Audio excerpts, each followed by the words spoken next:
Morning, everybody. Great to see you all. Met several people last night who were somewhat regular participants in our local journalist webinar, and I hope more of you will be. One of the downsides of the local journalist webinar is I don't get to see people. I get to hear you all. So I hope that you will participate more in the future. I love this conference. I am still a total journalist freak. I miss the business, the daily business of it. So it's wonderful to be here, and it's wonderful to have this great panel. So welcome to this morning's on-the-record discussion on artificial intelligence in journalism. I'm Carla Robbins, and we're very lucky to be joined today by three fantastic experts. You have their complete bios, so I'm just going to give you a few highlights. Dr. Joan Donovan is an assistant professor of journalism and emerging media studies at BU, and a leader in the field of internet and technology studies, online extremism, media manipulations, and disinformation campaigns. She's also the founder of the nonprofit Critical Internet Studies Institute, the co-author of Meme Wars, The Untold Story of Online Battles Upending Democracy in America, and perhaps most important, she co-invented the beaver emoji. Thank you. It's true. So, look inside your phones. It's there. It's my Oprah moment. Mehtab Khan is a fellow at the Berkman Klein Center for Internet and Society at Harvard University. Her work falls at the intersection of intellectual property, in particular copyright and trademark law, internet law, privacy, anti-discrimination, and law and ethics of data-driven technologies. Her recent scholarship includes articles on developing an accountability framework for large-scale AI data sets, regulating generative AI AI speech tools, and the impact of AI in creative industries. Dr. Khan was previously the program director for the Yale Wikimedia Initiative on intermediaries and information. And Amy Webb is a quantitative futurist. And I actually understand what that means because she explained it to me, and CEO of the Future Today Institute and a professor of strategic foresight at NYU's Stern School of Business. She's also a visiting fellow at Oxford University Said School of Business, a fellow in the U.S.-Japan Leadership Program, a foresight fellow in the U.S. Government Accountability Office Center for Strategic Foresight, a former visiting Nieman Fellow, where her research received a Sigma Delta Chi Award, and a graduate of the Columbia School of Journalism. Her most recent book, The Genesis Machine, examines the future of gene editing, biotech, and synthetic biology.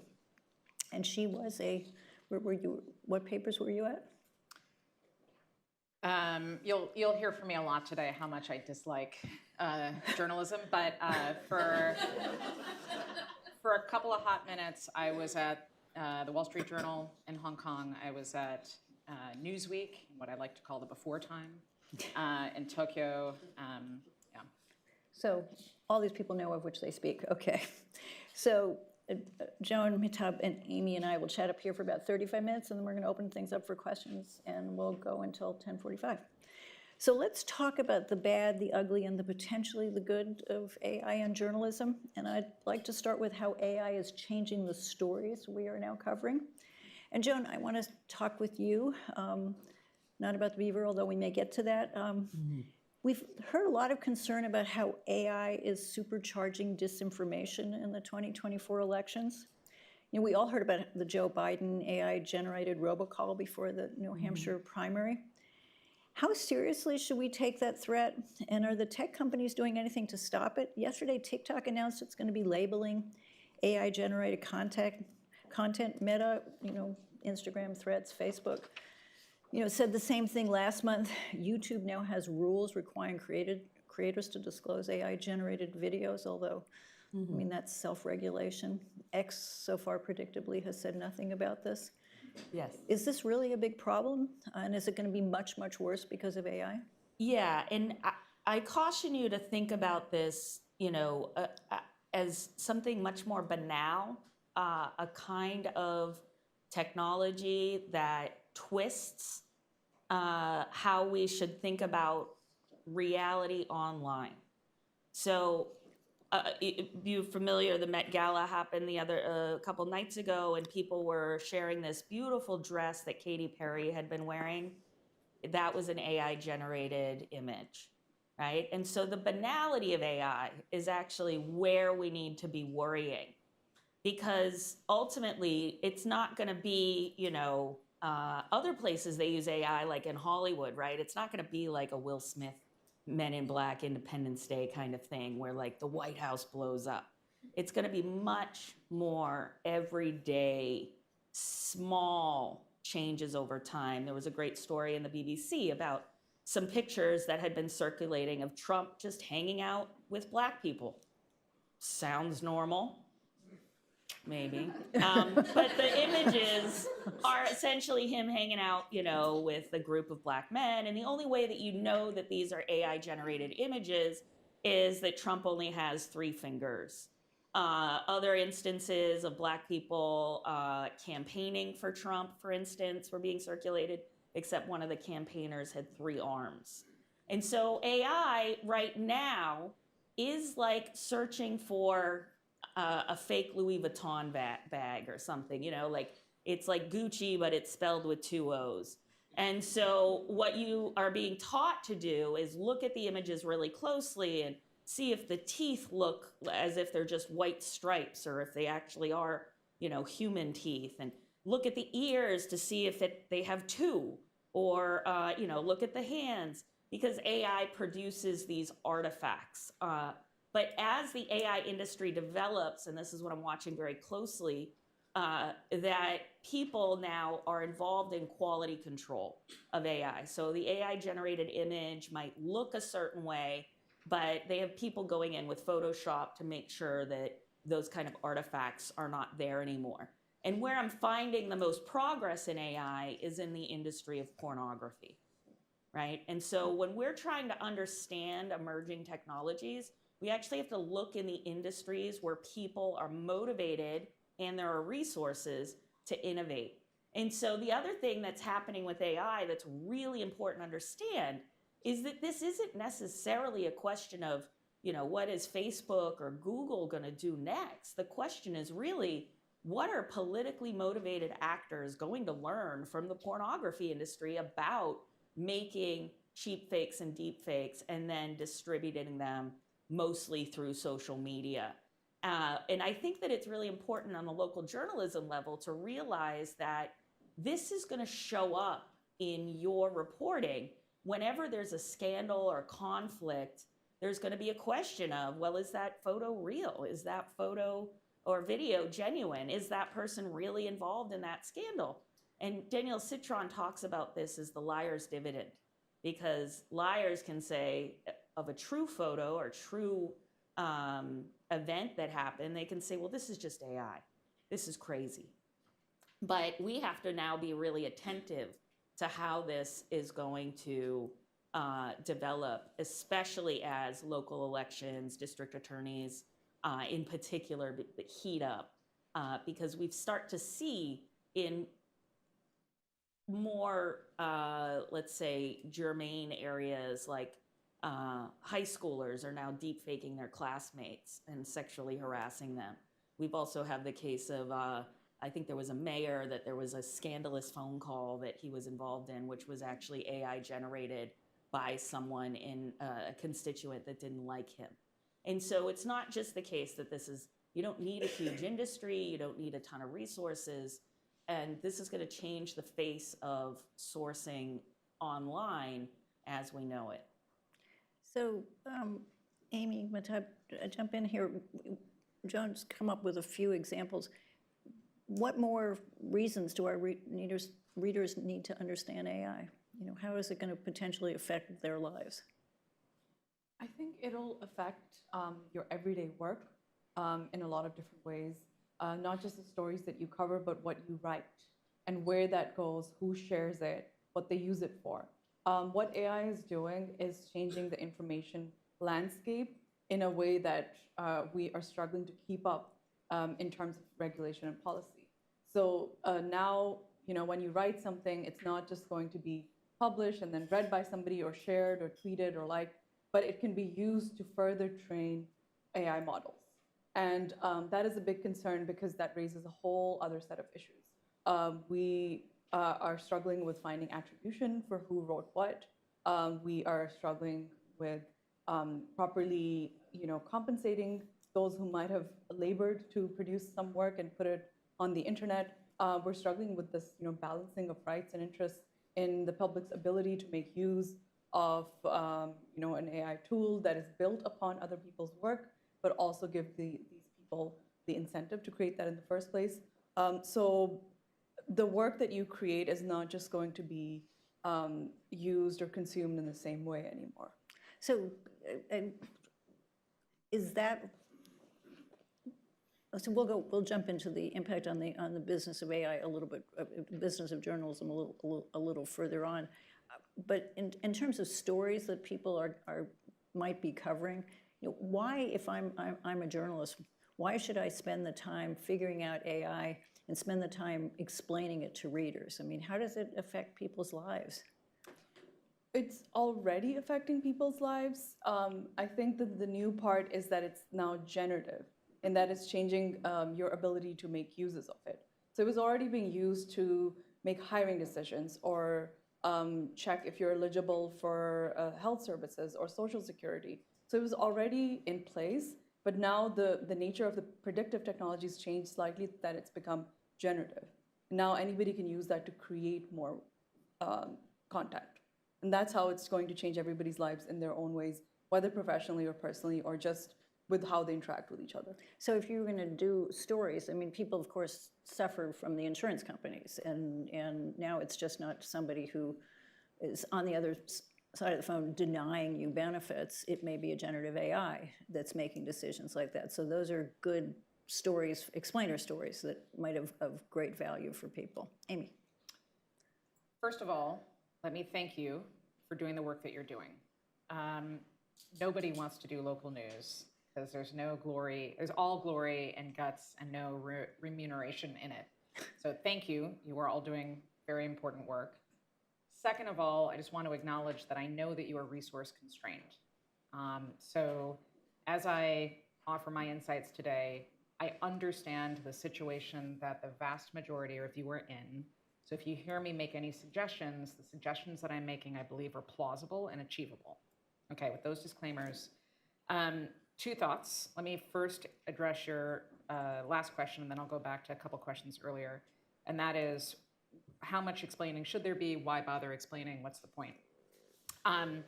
So look, journalists became journalists, and you went into news because you're good at journalism. And this is a very complex operating environment for every single business, and that certainly includes journalism. Suddenly we expect everybody to be an expert on artificial intelligence.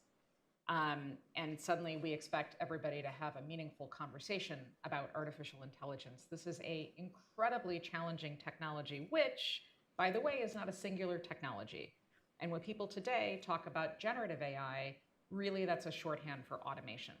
So part of the challenge is, look, I work in a field called strategic foresight. So my job is we build quantitative models, and we use data to build out, to find trends, which for us are not trendy. They're longitudinal indicators of change. That's what we use to develop scenarios, and ultimately all this goes back to strategy. So what I'm seeing right now is widespread confusion among the people who are making decisions. And as journalists, you are the ones talking to the people making the decisions. So if you, and again, I recognize the kind of crappy position that this puts every journalist in.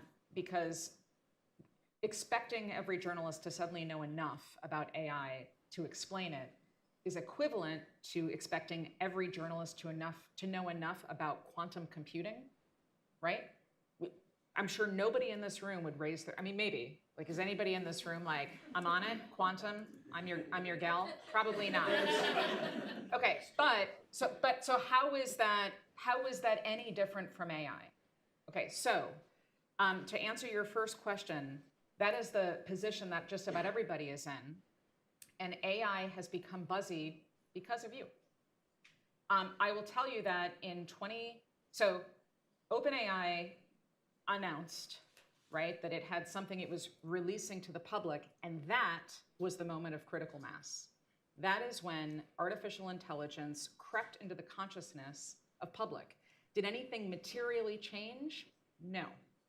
There was no breakthrough, and actually there have been many breakthroughs. A huge breakthrough happened yesterday. DeepMind has cracked the code on molecules. So that the next thing that's coming in AI, I'll get to your part in just a moment, is the convergence between AI and biology. Nobody's going crazy about generative bio. So part of what's happening here is OpenAI made an announcement. Suddenly there was a chatbot that anybody could experiment with for free. And then the usual suspects in journalism, went out and did the usual types of salacious stories. Well, I tried to trick it into telling me it loves me. I tried to trick it into making it be whatever. And now suddenly everybody's talking about it. The harsh truth here is that journalism, again, apologies, but I'm on your side, but also like everybody in journalism had their eyes off the prize for unforgivably too long a period of time. In 2022, everybody forgets this now, but OpenAI sent out a press release saying, we've made something that is an existential threat to humanity. Go back and look at the press, not now, because we're very important and you should listen to us, but at some point, like go back and look at it. It was so catastrophically dangerous, they can't release it. Okay, that was 2022. So my point is this. We've been talking about the idea of artificial intelligence for decades. It's mostly been anthropomorphized, and it's mostly been a hellscape, dystopian, terrible future.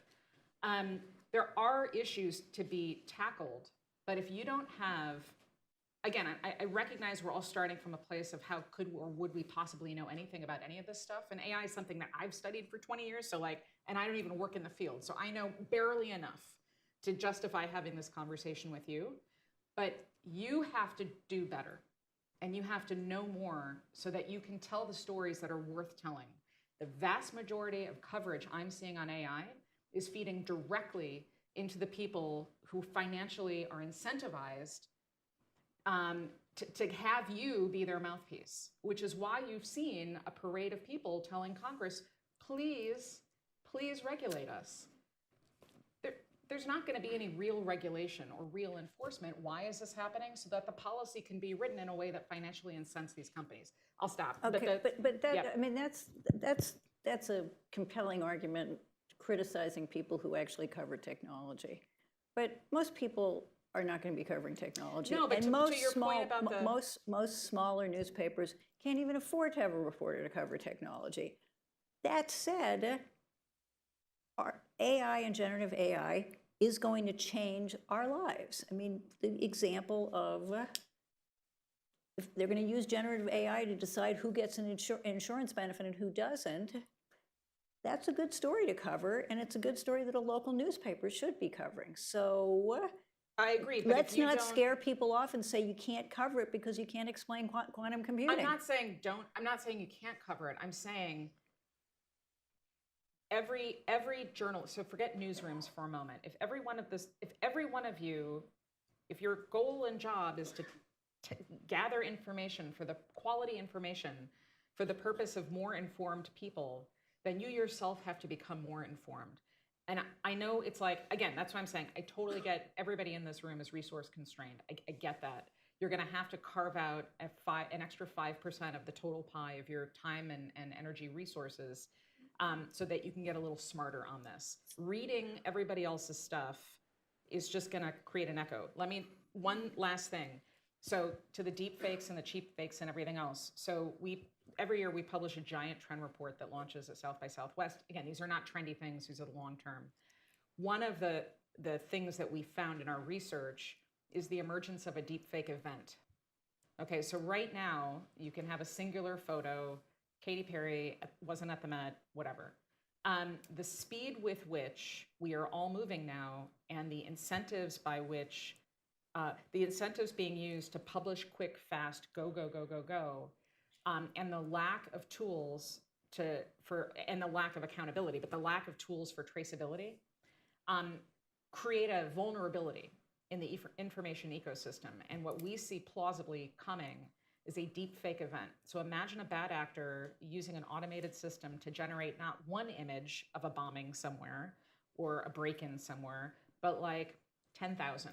That's and already flooding- happening though. So like if you go online and you look at pictures of Gaza, there are AI generated images meant to evoke emotion of children in the rubble hugging cats.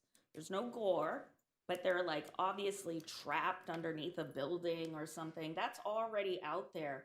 But I would challenge this idea because every disinformation campaign is itself an event. Like we study all of these as events in time that can be historicized. And I think the tools that we should be talking about then for journalists to understand are some basic understanding of provenance, open source intelligence, that you yourself can start to track back and understand, well, where did this image come from? And if there's no evidence that this image came from somewhere, you have to say, well, who is the source? Not the second source, not the third source, not the journalist that picked it up, but where is the first time we've seen this image? And, you know, to your point about understanding emerging technologies, the most basic way to understand AI and what's happening here, remember a couple of years ago, it was big data, and then it was algorithms, and then it was large language models. And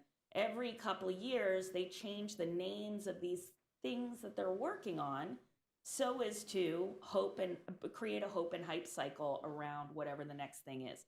I mean, if you look back at the history of Facebook and 10 years of Zuckerberg going to Congress, he keeps saying AI content moderation is on its way.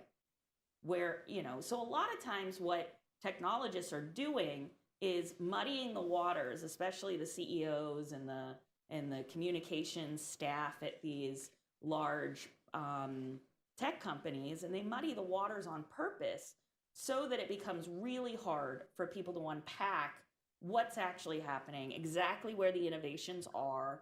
In particular, like if you follow genetics, it's very important to understand the role of AI in protein folding and new genetic technologies, but it's not the same AI that we're talking about that is a commercial product by OpenAI / Microsoft or any of these other big companies. Could I just finish my thought on the deepfake event briefly? It's not just photos, and this has not happened yet. So it's a constellation of different types of information that can all be generated at sort of almost simultaneously by a But single. this is ahistorical. What you're talking about is if Okay, you can okay, plant okay. Yeah, information So I'll just- online, you guys people can will chit chat with brains me will later if explode. you'd like Okay, to know the rest. I think you're hyping an event or this like you're playing into the exact same thing you're criticizing journalists for doing by saying, you know, there's a national security risk to this. Joan, let Amy finish and then I let me honestly- ask my next question, right. okay? I'm cool. Let's just move on. If you want to know more, ask me later. Okay, Why don't we okay. move on? Let's go on to a very practical question, which has been raised here, which is, how is AI changing the way we do our job as journalists for ill and potentially for good? Is this going to put us all out of business individually? I mean, we already see certain news organizations, although news organizations perhaps with air quotes, which are using generative AI to produce stories. Do we all have to worry that we're going to lose our jobs to this? Can we use AI potentially to track down deep fakes or cheap fakes? You know, is this a tool that we can use for good, or is it all just a disastrous? Who wants to jump in? And Mehtab? I can jump in. You can certainly use it for good. I think there's a lot of benefit in it being an aid for your everyday work, whether it's like summarizing, doing search queries for you, or you know, editing. There is a benefit to using these tools, but also as far as the nature of your job is concerned, I think that there are two aspects to this. The first is what is already unique about the job that is already, given legal cover. And drawing from copyright law, creativity is protected, facts are not. So if you, the way that you disseminate information on the internet, the factual aspects of it are not protected by copyright. So if your articles or your work is also, forming the foundation or being the source of input to train other AI models without, your permission or compensation, then there's little that you can do about that. And that you can't really stop web scrapers from taking millions of articles off of news websites. And there are ongoing lawsuits right now instigated by news companies because of this very risk.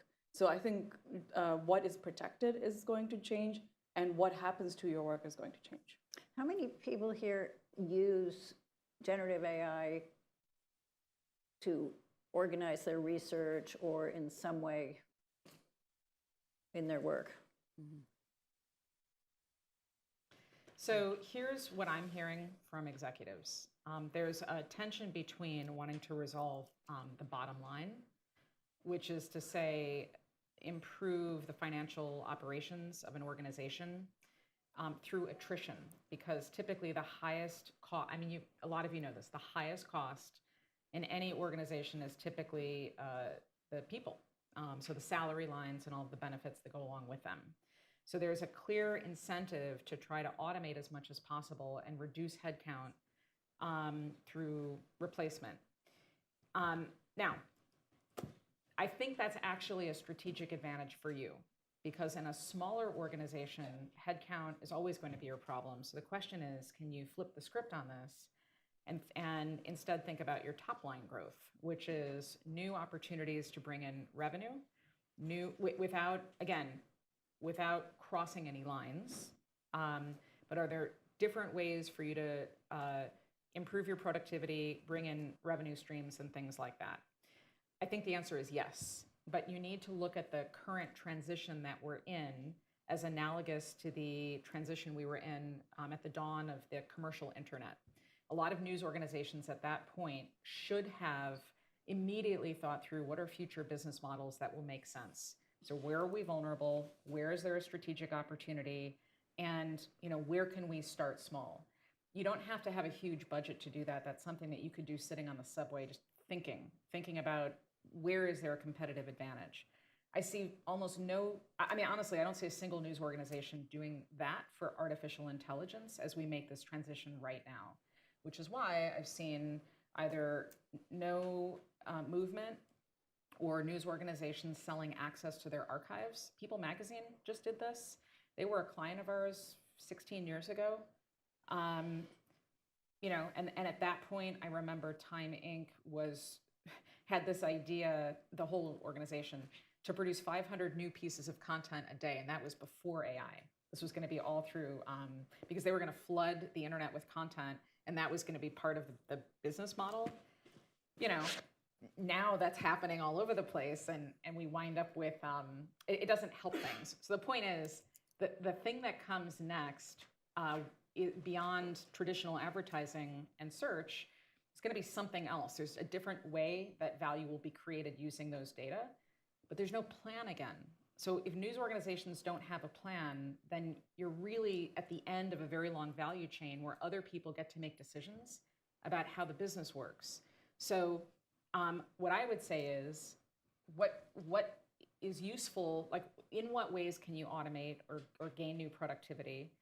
If you're in a situation where somebody approaches you about selling your archive, don't. Once the data are trained, you lose the ability to derive revenue forever. So these are terrible deals that are being offered. Instead, sit on your archive, or if you're a new local news organization, what could you be creating through the normal course of your business that could create value for others, and can that be commercialized in a way that doesn't blur any lines? And if this is not your thing, then find some folks in your ecosystem and just start these conversations with them. I guarantee you that step alone puts you so far ahead of what I'm seeing in many of the largest media organizations around the world. So Joan, are there useful tools here that can make our jobs easier, or is it all just are the robots going to put us out of work? I definitely agree with Amy on the point about AI, at least the generative AI, is code for automation. And we've been dealing with this since the birth of the factory, this idea. I mean, Musk's major goal is a machine that builds machines, right? That's what he wants the Tesla factory to do. And with the internet, you know, when you have to start to live in a splintered world here, where the internet is going to proceed in a certain direction, but that doesn't necessarily mean your coverage has to or your sources have to. But in terms of generative models, what's happening here is math, okay? So when we talk about generative AI, what we're talking about is large language models that predict the next word in a sentence. What does that mean? There's no color, there's no, you know, human, you know, ideas about language. And so where we see AI happening is usually in real estate reporting and in sports reporting, because, you know, people just want to know, you know, the scores or whatnot. So there are places in which AI is going to, on certain beats, move faster than other places.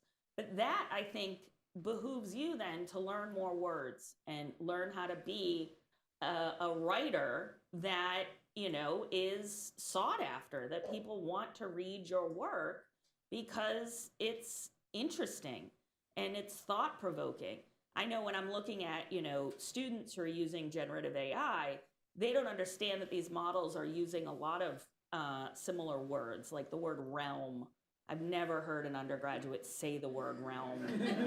Never mind, or delve, or, you know, circle back, right? Because these are like kinds of speak that happen in, you know, in these other online environments. And I've been playing with these tools for years, thinking about, well, how are we going to be able to spot this? But I think the most important thing you could do as a journalist is learn to use them as an expert system. So what made AI and large language models kind of interesting for, let's say, lawyers, is you'd have a case file with 10,000 documents. Wouldn't it be great to not just have to search by keyword, but search through AI? And, you know, if you're looking in the document, say you're the defendant for someone, you know, January 6th, and you search for the word riot, normal keyword systems are just going to pull back the word riot.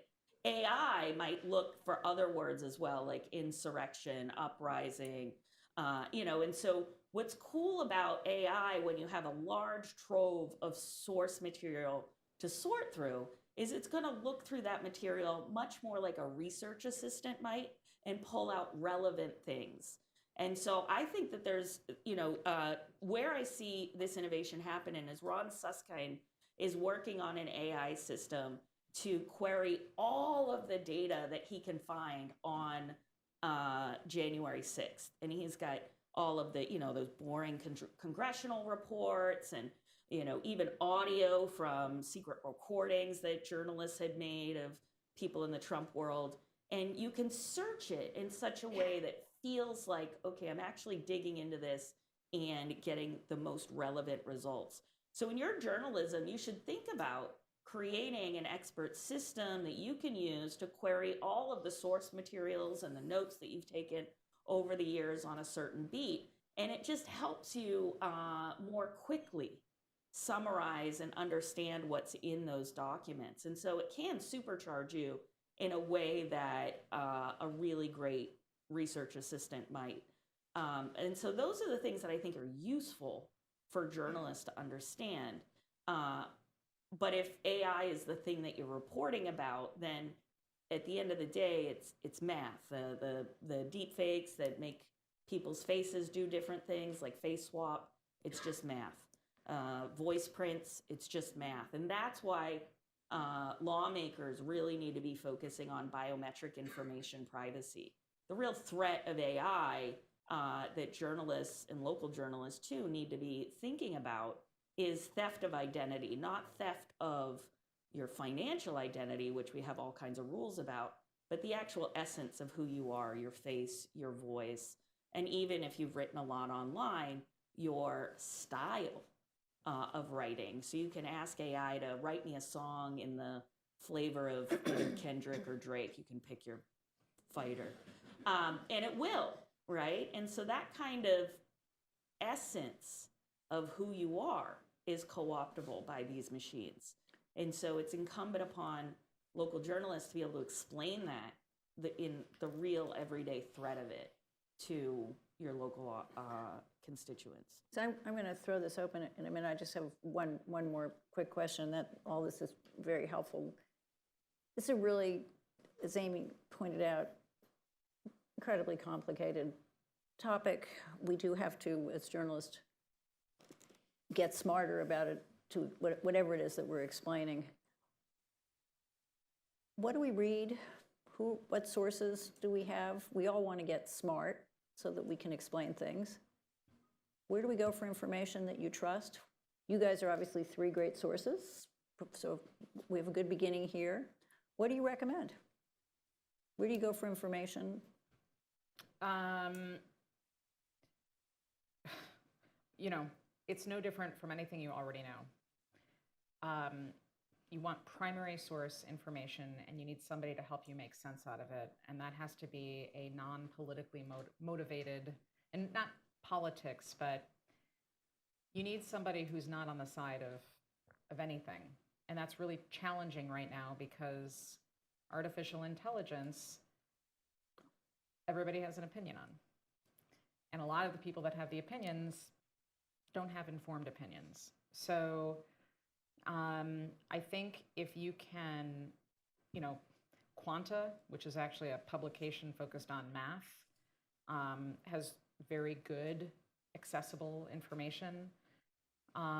MIT Tech Review has done a pretty good history of this, and Karen Howe, who's left, but she was there for a while.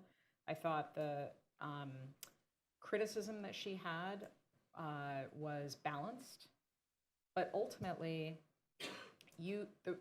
some of you are reporters and some of you are on the management side of things.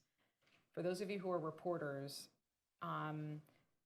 it's tricky because we advise some of the world's largest insurance companies, and I work directly with their CEOs. So yes, there is some AI stuff happening in the underwriting process, but that has been happening for a very, very long time. And also, like, insurance companies are super behind when it comes to tech. So, and the point about the large language models, those get trained through something called reinforcement learning with human feedback. And those humans are almost exclusively not in the United States. They tend to be in other countries where English is not their first language. So some of the weirdness that we've seen is because you've got, so if you want to screw around, ask an image generator to, I asked an image for 2 years, image generator to show me a CEO that's a woman. Like, so basically I was trying to get it to show me a CEO who was a woman. Fortune 500 company, small company, bank. I came up with all these permutations. I finally typed in, exasperated, show me the CEO of a company that makes tampons. Okay, and a year ago, it just showed me a bunch of men again, but this time they were holding like, one thing looked like a giant shower poof, and the other thing, so like this year, when I did it again, it was like a tampon growing out of a bush and like some other weird things. The reason has a high probability of being because the people tagging the images, there's a whole process that I won't bore you with that requires humans embedded in this entire process. Those people are probably teenage, like young men in places like Nigeria or Rwanda, or Pakistan, where a lot of that work is being done, and they've probably never encountered a tampon before, so they didn't label that information correctly. That's the type of like really nuanced information that I think helps everybody understand a little bit better. The challenge is with this enormous transition that we will all be in for the next, decade or so. So that's what I would say. And if you can figure out ways to get past the like doomsday people and the this and the politics and just sort of get to these layers of understanding versus the abstraction, which is where most people are now, that will help a lot. Mehtab, sources, expertise, just basic understanding, what do you recommend?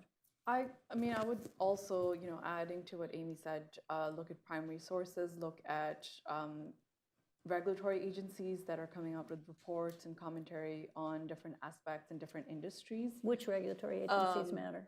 The FTC and NIST right now are really active. But don't try to read the NIST guidance. It's very long. It's a good source to see who's writing about it and who they're citing.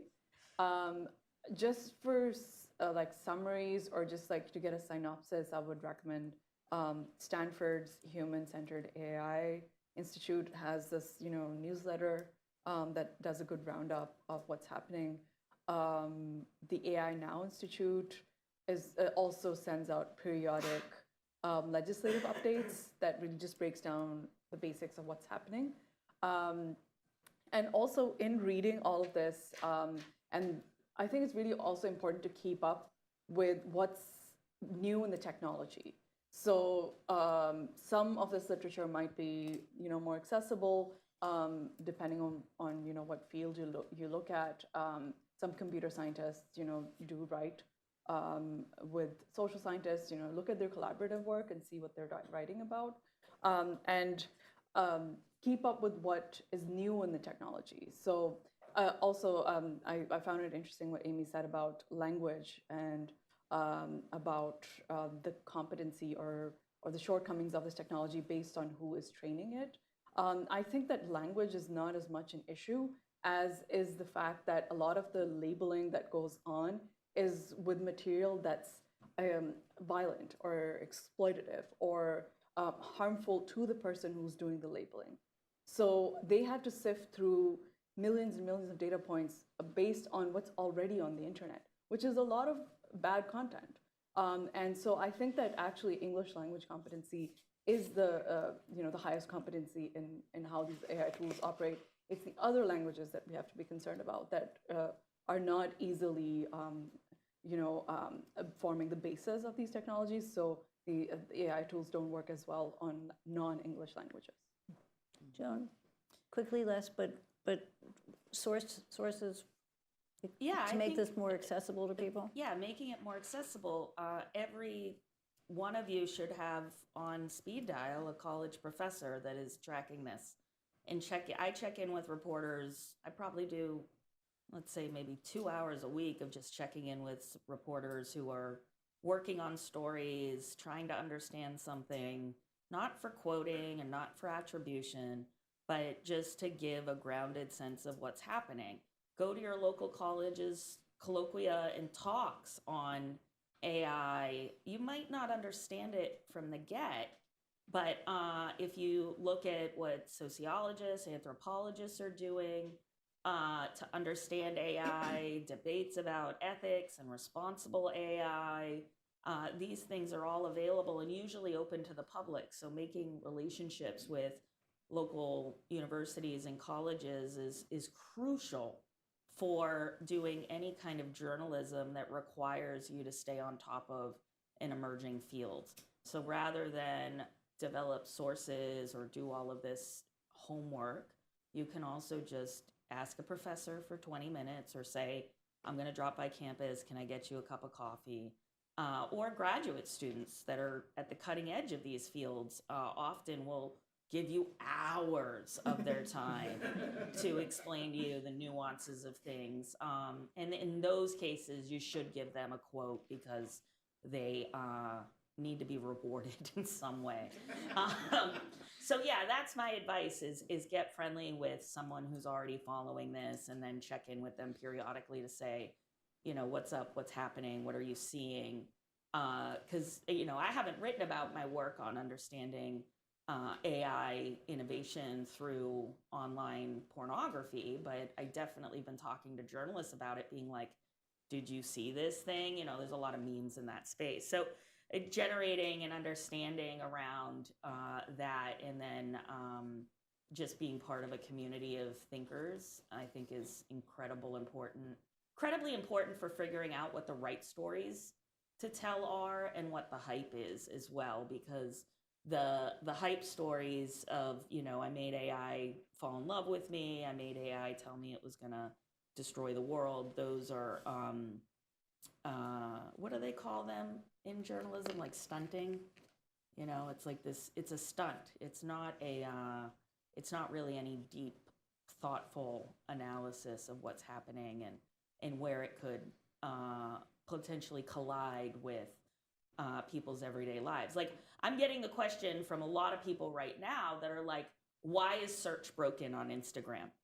And I'm like, it's not broken. It's just they've added AI into everything in Meta products.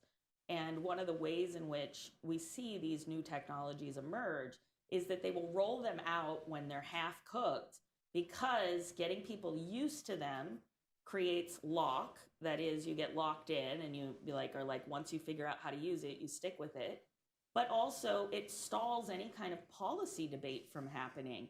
Because if you've been using a technology for 2 years, getting politicians to then retroactively say, oh, maybe, you know, dropping a bunch of scooters in the middle of Times Square was a bad idea. Maybe, you know, Lime should be responsible for all of the injuries.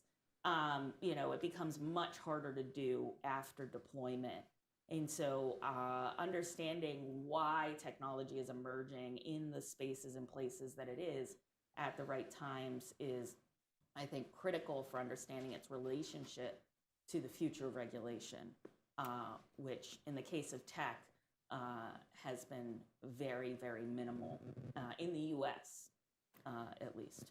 Great, so let's turn it over to you all. I'm sure you all have a lot of questions.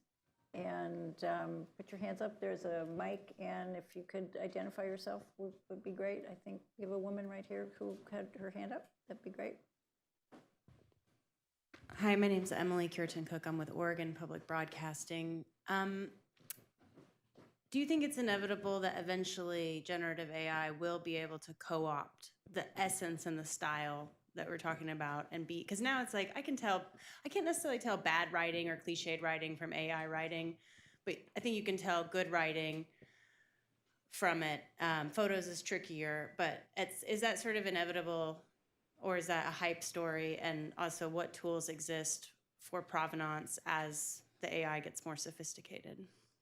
Well, Adobe has a very large content authenticity initiative that is a constellation of a bunch of different tech companies.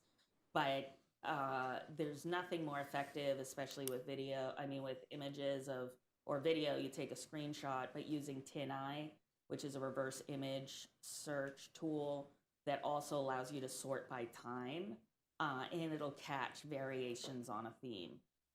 And so that I found is one of the most hopeful or helpful tools. There isn't anything out there that can spot with any competency outside of plagiarism checkers what's happening with large language models.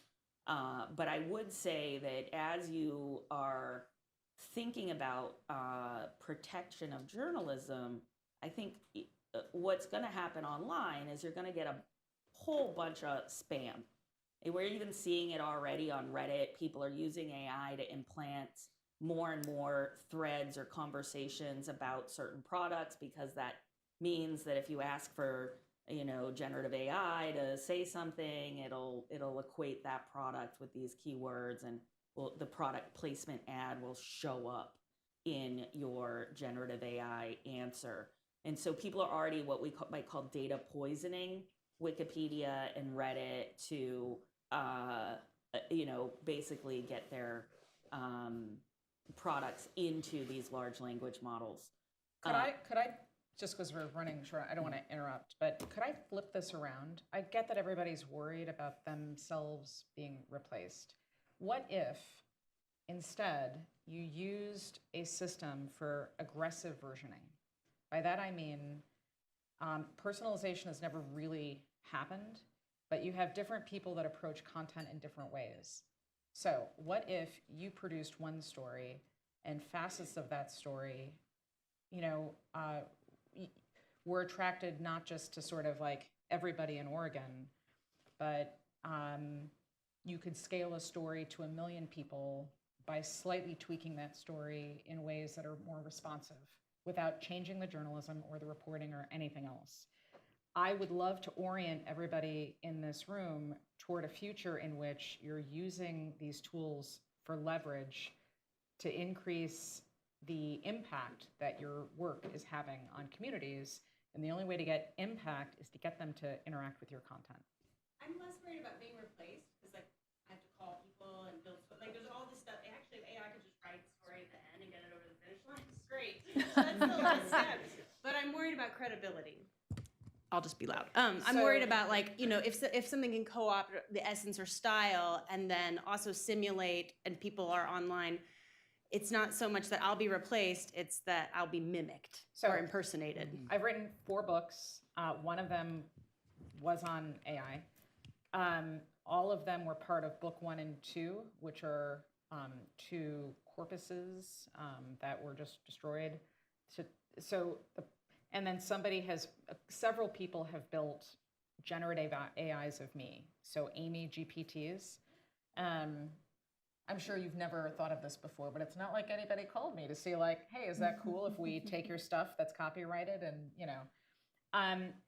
Bits and pieces of phrases show up for the most part. And I don't speak Italian, but there's an Italian version of me now floating around. I don't know how close that is. But again, this is very long horizon technology. So today, these systems don't work very well. Could you mimic, if you had the ability to train the system yourself, and people have already done this, yeah, you could get it much closer. True idea generation, you know, yeah, that's probably something that you can do. I mean, I've already started to do that. So again, the question is, where do you use all of this to create value? Everybody knows the horror stories and the problems. Local journalism, to survive, is going to have to figure out a way to generate value that is totally not dependent on advertising and subscriptions. Just to add, I think the question right now is not whether it can mimic you and whether that's like desirable, but to what extent your essence can be captured by a tool and for what purpose. Is it just so, you know, it's like a greeting on your website? Or is it so that it can attend meetings on your behalf? Or is it that it can sign legal contracts on your behalf? So there are degrees to it, and that's, I think, the more pertinent question than whether it's being done or not. Can I ask you a question really quickly? Sure. Did you see the Walmart negotiator pilot? There was a I did not. AI system they built to read and negotiate contracts with vendors, and Oh, I know I the human made the right vendors- decision not to go to law school. the human. Anyhow, they were running this pilot because the procurement process can take a very, very, very long time. So this was meant to help speed that up. You're making it efficient. Yeah, and the people on the other end, once they were happier dealing with an AI system versus a human, because humans have to take lunch breaks, and you know, just it was much faster. I haven't seen this, But but I I've don't seen know a how they- variation of this. Yeah. And I don't think you can enter into legal contracts like that. Okay. Maybe you can have discussions, but it's not been tested. So you So can I get to wouldn't the point of recommend it. negotiation, and then a human would still have to. Yeah, but But you have to decide if you have a meeting of the minds for there to be a contract. Let's move on to the woman in the back here has a question, and we'll. Hi, good morning. Jacqueline Charles, I'm with the Miami Herald. So, Oh my God, you're Jackie Charles, you're great.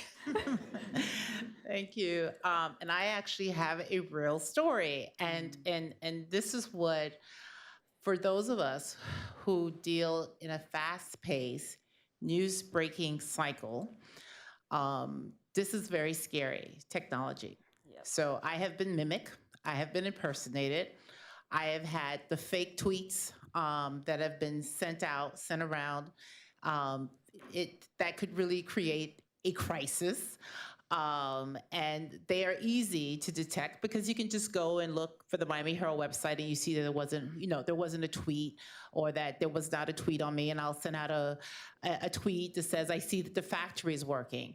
But recently there was an incident where it looks like it was an AI generated video that was very damaging. It was not me, but it involved someone, and it was very startling. And I'm just thinking about if it was in one of these situations where I was so like ready to break this news, or another journalist, and then we went and wrote the story that would have been very damaging based on a video that, so how do you tell the deep fakes? And what's your advice to journalists who operate in this sort of fast pace, other than stop and take a breath? Because I'm just afraid that we're going to fall for this more often than not. So Before you answer that, I just have one question. The people who have been impersonating you and fake tweeting you, is it on a particular story? Is it for your Haiti coverage or for It's for my Haiti coverage, and they know that the Miami Herald has credibility, and so whenever they're doing the political, machinations, they will either say that we said something or I wrote something, but the idea of creating a crisis within a crisis. What would you normally do? So you've got breaking news, somebody comes to you, source comes to you, reporter comes to you, is like, oh, I got this stuff. Would you print it right away? No, So what would be let's do a thought experiment. Yeah, So what would be the process? Well, my process is that, you start making phone calls and you start, reaching out to find out if this is the case.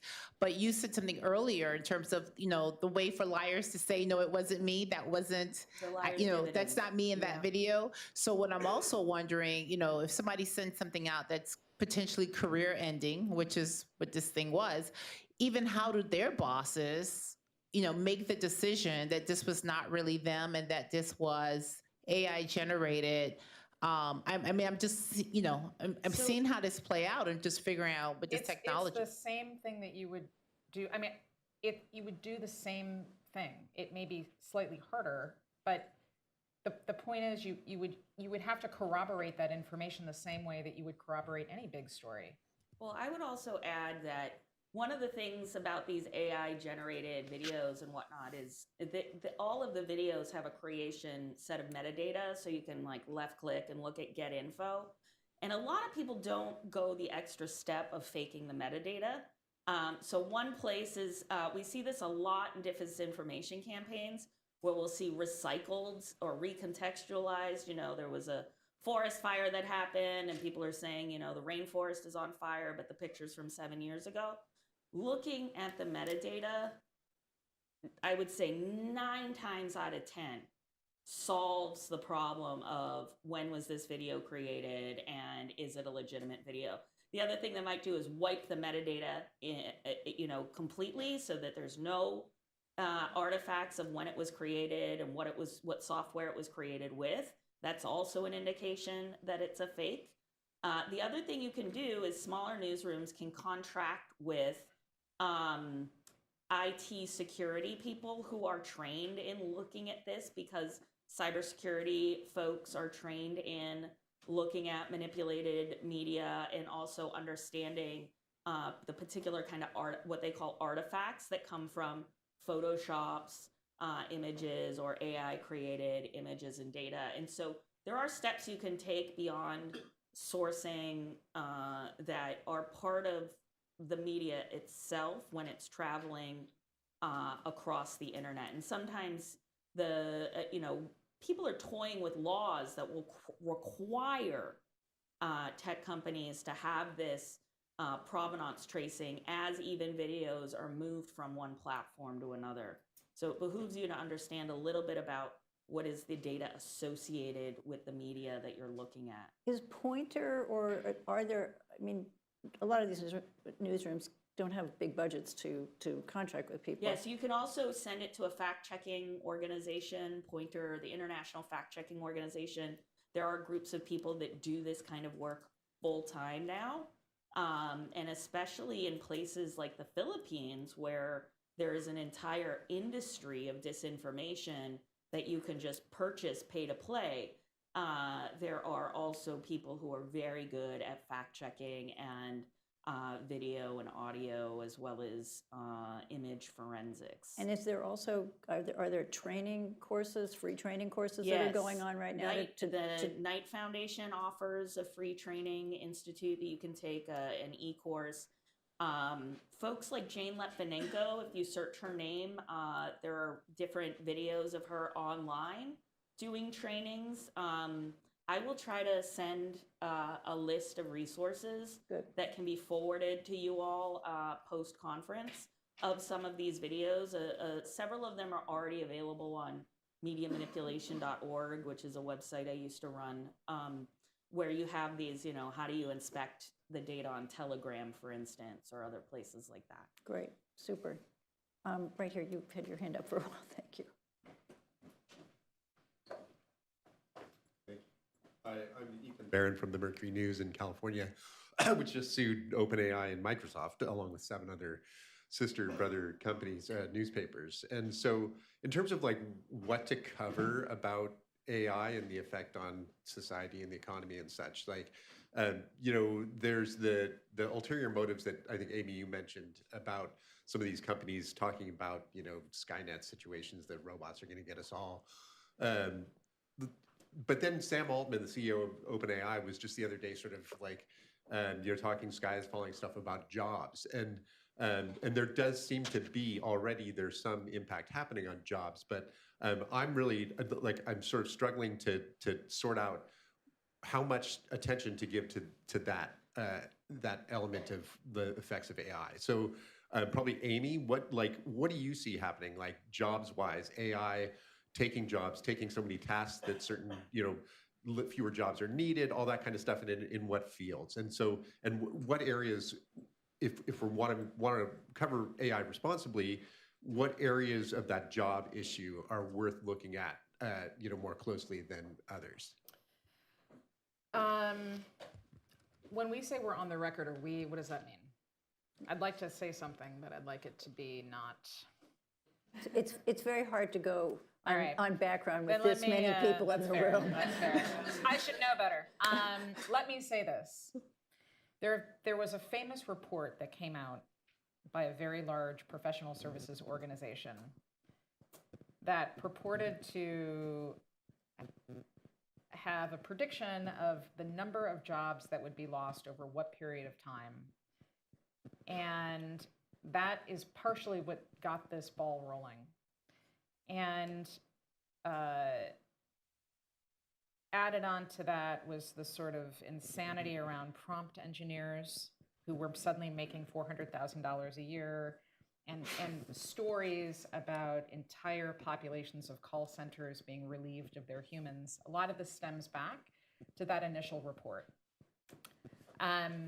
What would it take for that number to be true? You would have to, the world would have to be static. There would have to be you would have to not be able to do a regression. By that I mean, there would have to be no variables in play. So like from the get-go, I take a look at that report and I'm like, I would not use this data. Like I wouldn't use this information. So the better thing to do is to look at the community that you're covering. What are the industries there? And which of those industries has a higher probability of needing to change? Because the bottom line is that, so I would say that Gen X, Gen Z, whatever, we're all part of Gen T, which is the transition generation. And we're in the middle of the beginning of what I would call a technology supercycles or economic supercycles, when a singular event creates long-standing change that can last years or decades. What's happening right now is the convergence of 3 big areas of technology. AI is one of them. So that just starts to shift jobs. So what we know to be true is robotics haven't come far enough yet, which means that jobs that require hands, those will be around for a while. Plumbers, and there's already scarcity in the trades. So like that's a story that I haven't seen told. So there's that. Certain areas of white collar work, we already know that, will be eliminated. The big story that's not being told is just the story of transformation. So it's not about all these jobs going away. It's about the jobs that will change. That's a wonderful story to tell because it, first of all, it's the truest of the other stories, and then it orients people into how might their future look different than today, and what does that mean? And it helps businesses think a little bit differently, things like that. The thing that I struggle to understand is like, if you're automating all these tasks, how does that, if you're automating all these tasks, how does that not reduce overall job I'll numbers? tell you, because in a field like insurance or banking, these are enormous, enormous corporations. So to get from a proof of concept, like an AI prototype, like a deep learning prototype that can automate parts of the underwriting process. And again, I don't want to burn time explaining all of this, but if you're in a large insurance company, the amount of compliance, the amount of legal review, there's so much that has to happen to get that concept into an actual concrete, proven system. That's years, many years. And during that period of many years where all of that's happening, there's going to be much, much, much more change. So anybody who is willing to say all these jobs are going to be gone and all these jobs, it's bullshit. There's no way, either they are missing critical pieces of information like how a company works in the real world, or they're just speculating. Yeah, and I think one thing I'd like to add to that is, does anybody know what ATM stands for? Automated teller machine. So if you go back into the early advertising around ATMs, it was, a picture of a woman pregnant saying, you'll never have to, shut down the bank, again. And so the ATM comes from this legacy of describing certain types of menial labor or this kind of work as not useful. So this is why we, anticipate AI is going to hollow out some kinds of middle management, right? But what it misses in terms of, any kind of industry that's customer facing is that if you are a small business owner and you go to the bank, you want to have a bit of a relationship with those folks. You don't necessarily just want to be interacting with machines. And so what we're, thinking through is this moment of, what we've gone through in the past around McDonald'sization of work, right? Is like, if you can build a better hamburger by streamlining the process, that's what these little AI software machines are going to be inserted to do. And it's really going to depend on, I think, some of these large legacy, big, bulky institutions are not going to be able to adapt to that. And then what's going to happen is an emergence of companies that are going to just build infrastructure so that you can, do insurance in a more boutique type of way. And so it's going to lead to the proliferation, I think, of a bunch of other jobs where people do take advantage of that transformational moment and realize that a little bit of technology might be helpful to make the process more efficient. But what you lose from that is the human face of institutions. You lose from that the customer service. You lose from that the minutia of what it means to, interact with or want to be part of, different institutions. And so, unfortunately, as journalism shifts, it's really incumbent upon you to think about, style, voice.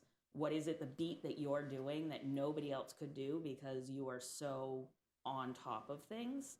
And think about maybe going indie or going small rather than going large and scaling. Because I think these legacy institutions are going to have a really hard time adapting. Just to quickly, Yeah, sure, just one quick note. I think it's also important to pay attention to how automation is going to change the standards we expect from existing jobs. Mm-hmm. So especially in expert areas like healthcare, legal advice, business advice, financial advice, if it's automated, what are our standards of care and expectation of veracity, accuracy, reliability? That's going to change. In the back and then here. My name is Laura Guido. I'm from the Idaho Press. I think many of us already deal with issues around trust in the media. I mean, that's definitely been something the last few years. And then AI has kind of, people's idea of AI especially is already kind of eroding some of that trust. We had a local news outlet recently that was accused of using AI because they just had an editing error and a quote was repeated or something.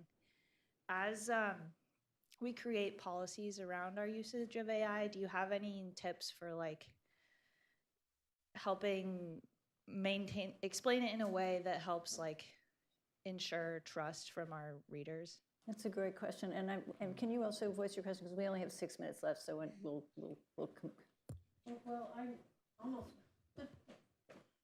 I'm Lucy Beveridge, and I'm a a full-time journalist, but I'm also a graduate student, and I'm studying communication and artificial intelligence. And I'm finding it very difficult to find resources on artificial intelligence, especially in the school that I'm in, because it's a forbidden subject, because they don't know enough about it to say, okay, let's embrace it. And I think I kind of like ideas of how to kind of pitch it, where, you know, we need to open these conversations, we need to talk about it, we can't stick our head in the sand. How can we make it like real, that, you know, to bring it out? And my other question is, No, can I you put only you get- guys in you my only- speed you dial? only I get just one. want to put them in my No, speed dial. Can I put you in my speed? No, okay. All right. I think those are both great questions, but I think this question of trust, and, you know, that the notion that artificial intelligence, we do have to come up with clear standards for readers, and because the loss of trust in journalism, like the loss of trust in all institutions, is so. And then, Yeah, I think, you know, one of the things that I'm trying to do at BU is build out an Institute for Sustainable Journalism with Brian McGorry, who used to be at the Globe. And one of the things I've noted over the years with the social media being integrated into everybody's everyday lives and mobile phones is that everybody's a journal-ish now, right? Like, people are reporting on things, you know, an event breaks out, like last night, or there was commencement at Howard University and there was trouble, and people immediately turned on their cell phones, and you could watch, you know, from every vantage point how they were shutting down commencement. So what I think is really important here to understand is that we actually need to educate folks in high school and earlier in college, like freshman compulsory courses on how to do journalism, right? And so one of the things that I want you to come away from this thinking is that your job is so integral that we have not understood the revolution in information that is happening, that has made journalism a kind of art, a kind of trade that everybody needs to know a little bit about, especially around sourcing, fact-checking, media literacy, digital literacy. So, you know, I really want to build out a constellation of participatory media courses that allow younger and younger people to tell what is good journalism from the bullshit, right? And I think it's really important for us to understand that the revolution in journalism is that everybody is now equipped with the capacity not just to author something, but to publish it to millions of people. And that is an amazing, powerful way of being in the world. And I think it's, you know, as you are experiencing this transition, because you might be sort of the last of a generation of professionalized journalists, and things might be shifting now, but I do think that younger folks are very interested in journalism, want to do better, and I think if we reimagine what constitutes journalism qua democracy, I think we'll get out ahead of all of it. Mehtab, that's great. Mehtab, quickly, can you come up with a sort of a set of declared ethics rules that we can explain to readers? It would have to involve a lot of different institutions, and also them agreeing on what are like basic principles. What I've seen some outlets started to do is that they've started disclosing if parts or whole, or if any AI tools were used in the preparation or writing of any material that's put out there. Social media platforms are starting to tag or label content that might be AI generated.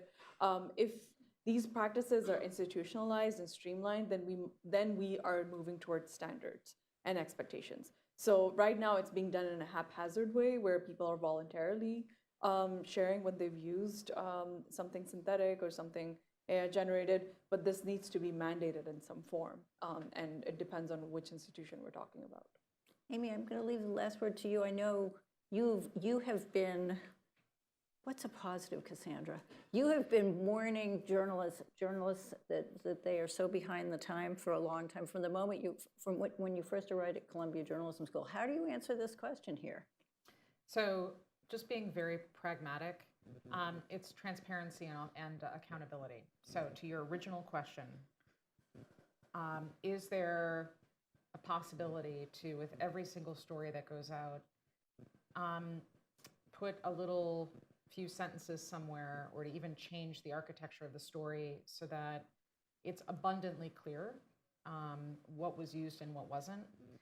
That alone isn't going to do it, because distrust in institutions is on the rise.